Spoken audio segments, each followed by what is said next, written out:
All right, shalom, shalom. I'd like to start off first and foremost by giving all praises, glory, and honor to Yahweh, Bahashem, Yahweh Shai, Bahashem, Ruchach double honor to the elders and the apostles of Great Millstone who rule and teach well. Peace, love, salutations, and blessings to those that are doing this work in truth and sincerity. This is your brother Nathaniel coming back into the spirit with another lesson. I pray and hope this lesson is edifying. In this one, we're going into these new fires in Texas. All of a sudden, with this border crisis going on, there's been a whole bunch of wildfires that just mysteriously popped up out of nowhere. First, you get these big, huge snowstorms, and now all of a sudden, wildfires. Okay, so we know,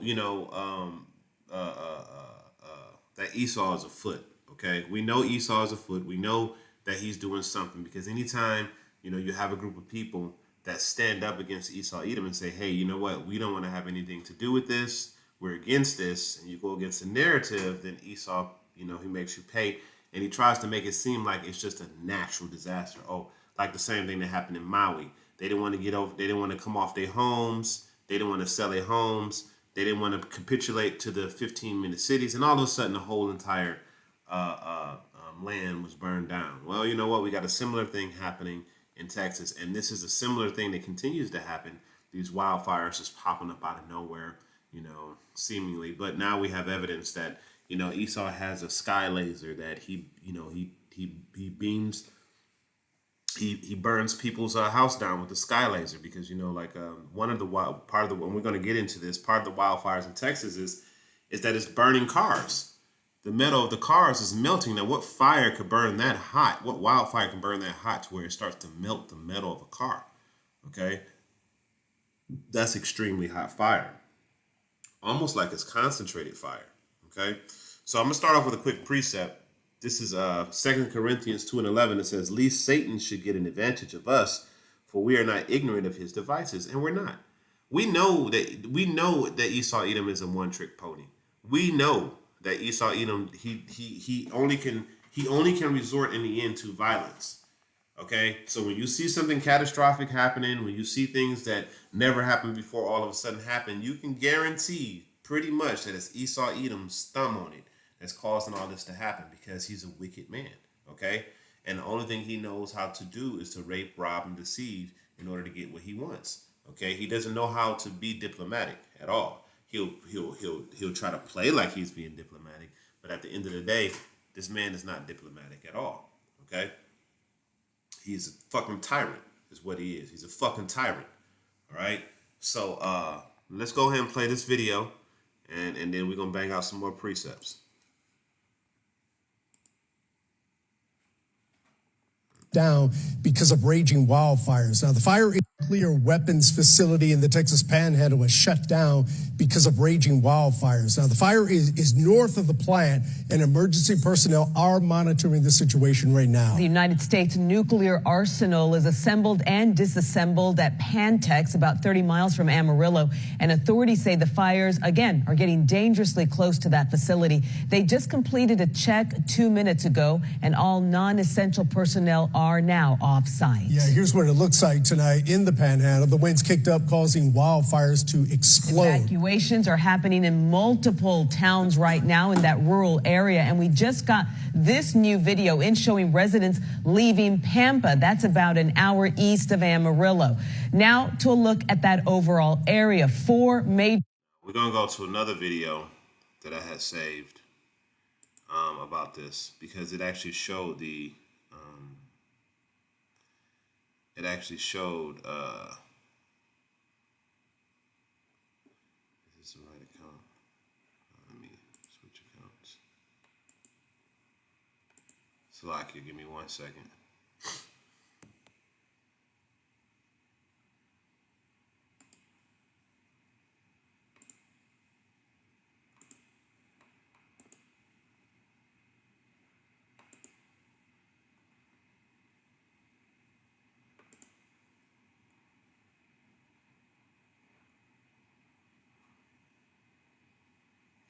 All right, I think this is it right here.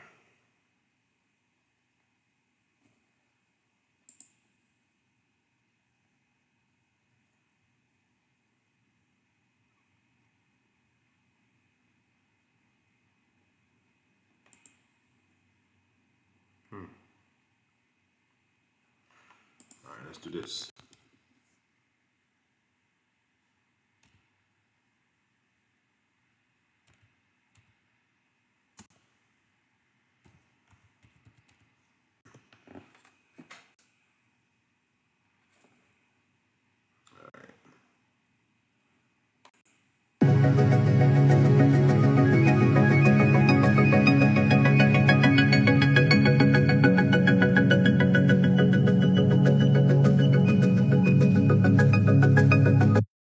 Notice how certain areas are getting burned, how the fires just kind of like skip from house to house.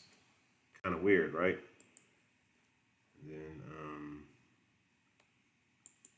Moments ago, the Texas Governor, Greg Abbott, issued fire disaster declarations, not for one, not for two, but for 60 counties across the state. 250,000 acres of land in that fire that did hit Canadian Texas burned in 28 hours. That is the size of 2 football fields per second, Wolf. That is 30%. now, how can that be possible? Fires do not burn like that. Fires do not spread that fast. Okay? You see? So this devil is up to something, man. This fucking demon is up to something. It's what it is. He's up to his old tricks, man. You know, the devil is one fucking trick pony who always leans onto his violence. There's one video that I'm trying to show in particular.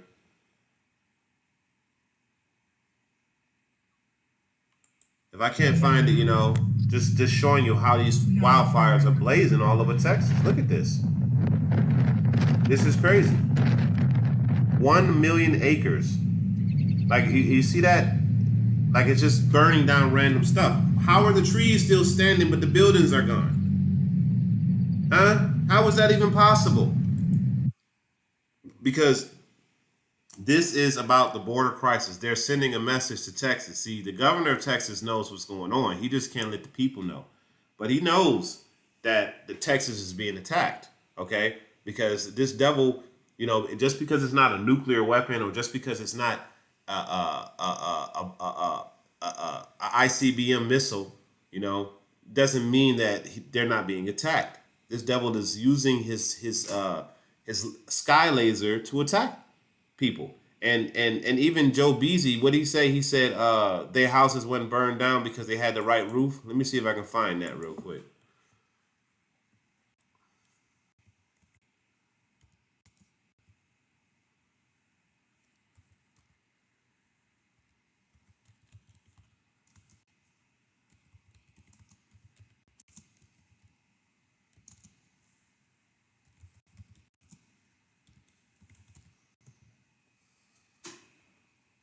Yeah, here we go.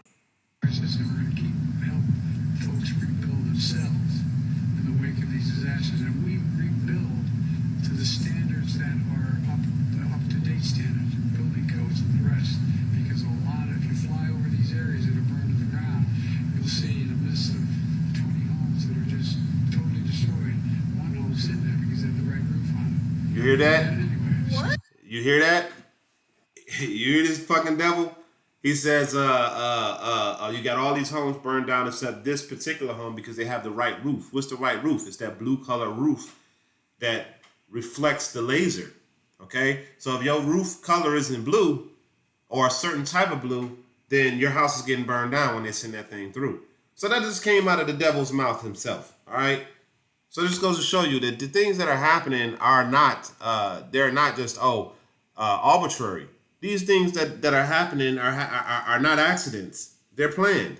All right, so let's go ahead and get some precepts. This is Micah 2, and I'm going to start at verse 1. It says, woe to them that devise iniquity and work an evil work upon their beds. When the morning is light, they practice it because it is in the power of their hands. You see, so they do iniquity because they have the power. They do the evil because they have the power, because they have the ability to do evil amongst men. And because no one is going to question this devil, no one is going to say, hey, who's doing this, you know, and stand up against him. He continues on because that's the nature of Esau Edom. He's the fucking devil, man. And forgive my French, but I mean, I can't express it enough. You know, how many places are just mysteriously burning down? Just all of a sudden, thousands, tens of thousands, millions of acres of land is burning. Why? Because this devil is burning everything down to teach people a lesson. Oh, you don't want to do what I say? Burn them. You don't want to do what I say? Bomb them. Oh, you don't want to do what I say? Kill them. You see, that's this devil. And this is why your punishment, this is why in the kingdom to come, you're not going to receive any mercy, because you don't show any mercy to nobody. You know what? Let me just hold on. Let me put that in the precepts list.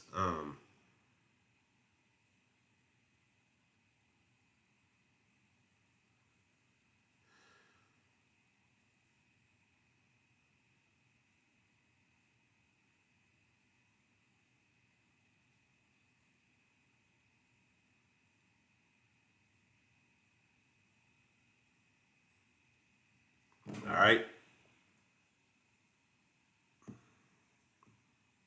So I'm gonna continue on with this, and I'm gonna grab that. This is verse 2. It says, "And they covet fields and take them by violence, and houses and take them away, so that they oppress a man and his house, even a man and his heritage." You see that? So this devil, he oppresses the man, his house, and his heritage, and his lands, and he takes them by force. He forces you to do the things that he wants you to do through threat of violence. The things that he's asking you to do be wrong as hell. Wrong. And you say, I don't want to do them. Oh, you don't want to do it? Oh, okay. You don't want to do it? All right. All right, I'll see you in a little bit. I'm going to holler at you. Okay? That's his MO. That's the type of evil. This is the type of creature this man is. He's a vessel fit for wrath. He's a vessel fit for wickedness. That's what he does. Okay? It says, "Therefore, thus saith the Lord, behold, against this family," this is a singular thing. He didn't say against these families, against this family do I devise an evil, from which ye shall not remove your necks, neither shall you go haughty, for this time is evil. You see that? So yeah, this time that's coming for you is evil, man. Okay? And the Lord, you're not going to escape this. You're not getting out of it. You're not climbing out of the earth. You're not going into outer space while you're faking new moon landings and all that stuff. You're not hiding in the ocean, okay? While you're talking about you measured 5% of the ocean. What metric did you use to say you measured 5% of the ocean? If you haven't measured the whole entire ocean, how do you know that the ocean, that the part that you measure is 5%? How can you make that? You have to know what the whole is in order for you to come up with percentages of it, okay? Like if I have $1 in my hand, I know I have $1 in my hand. I know 25% of $1 is 25 cents, okay? Because the measurement of the dollar is in my damn hand, okay? I know that it's 100 pennies in here, and I can measure the percentage of it because I know that this is 100 pennies. You didn't measure 100% of the ocean, so you don't know that it's 5%. Okay, so it's just lies that you're telling to try to make it seem like. And the Lord don't care about your lies. The Lord said it. If you can measure out the heavens, if you can measure the waters, the oceans, then Israel will cease to be being a nation before me. You can't. It's impossible for you to measure. You cannot measure that. Okay. Not to mention, if you can just measure the Pacific Ocean, the Atlantic Ocean, the Antarctic Ocean, you know what I'm saying?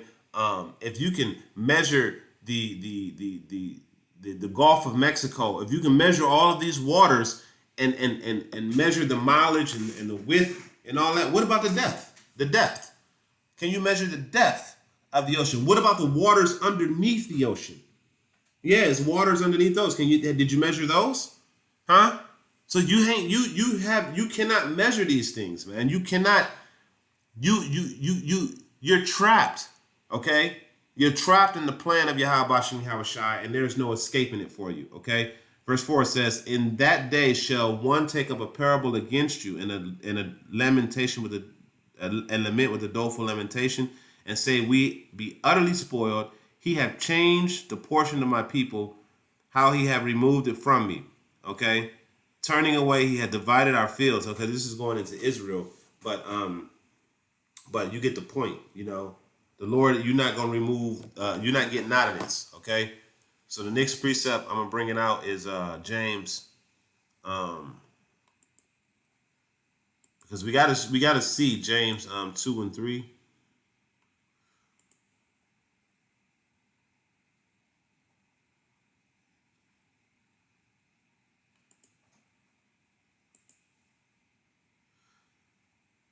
And 13, 2 and 13, it says, "For he shall have judgment without mercy, that have shown no mercy, and mercy rejoices against judgment." You see? So the men of the Lord, the ones that are on the highways and the byways doing this work, trying to serve the Lord, we're trying to get that mercy, because mercy rejoices against judgment. Like, yay, I'm getting mercy. I'm not being judged, you know? But for you, E, you ain't gonna get shown no mercy, okay?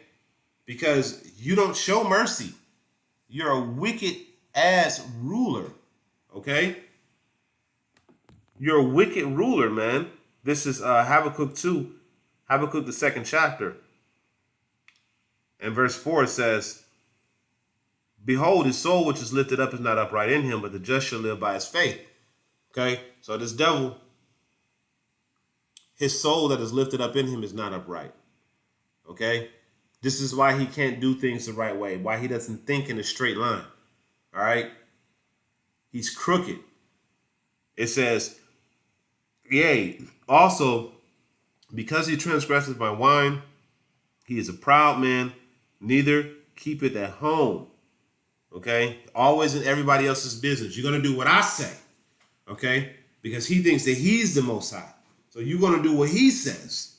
All right? "Who enlarges his desire as hell, and cannot be satisfied, but gather unto him all nations, and to heap unto him all people." Okay? So he's going to go into your lands and tell your people what to do, and if they don't do it, he's going to bomb you. All right? He's going to poison you. He's going to destroy your economy. All right? And there's so much evidence of this man doing this.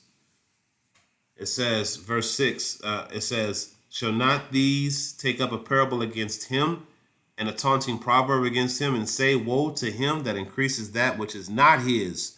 How long? And to him that laden himself with thick clay." You think you created a debt-based system, thinking that this debt-based system, you're going to have control and be able to consume all of the real resources on the earth based off of your artificial contractual law, based off of debt. You think that's going to get you out of this? No, man.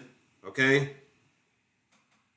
That says woe, which means destruction. You've been increasing things that are not yours and telling people to do things that, forcing people to do things that they ought not do. All right? Going against the laws of the land, your own policies. You see? Because you're a wicked ass judge, man. You're a wicked ruler. All right? So now you got these Texas wildfires going on. Who started them? How does a fire like that even start? Okay?